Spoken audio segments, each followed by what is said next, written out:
कुछ ही दिनों में देश में लोकसभा के चुनाव का बिगुल बजने वाला है। किस पार्टी को कितनी सीटें मिलेंगी, इसे लेकर देश भर में चर्चा छिड़ी हुई है। प्रधानमंत्री नरेंद्र मोदी के एनडीए गठबंधन को 400 और अकेले बीजेपी को 370 सीटें मिलने का दावा लोकसभा में करने के बीच सर्वे किया गया। आंकड़ों में दावा किया गया कि लोकसभा चुनाव में किस पार्टी को कितनी सीटें मिलेंगी और वोट प्रतिशत कितना होगा। हिमाचल प्रदेश में लोकसभा की 4 सीटें हैं। बीजेपी को सभी सीटों पर जीत मिलती दिख रही है। हिमाचल में कांग्रेस की सरकार है, उसके बावजूद हिमाचल में पार्टी को कोई भी सीट मिलते नहीं दिख रही। अगर वोट शेयर की बात करें तो बीजेपी को 60% और कांग्रेस को 29% वोट शेयर मिल रहा है, जबकि 11% वोट अन्य को मिल रहे हैं।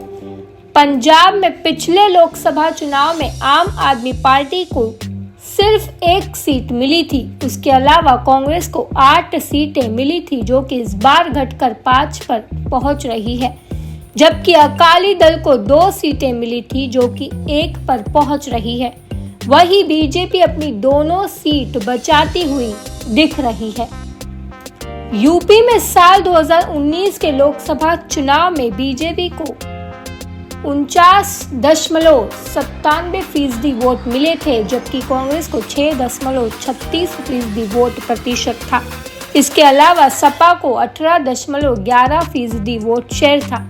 2019 के चुनाव में बीजेपी की 8 सीटें कम हुई थी, लेकिन वोट फीसदी बढ़ा था।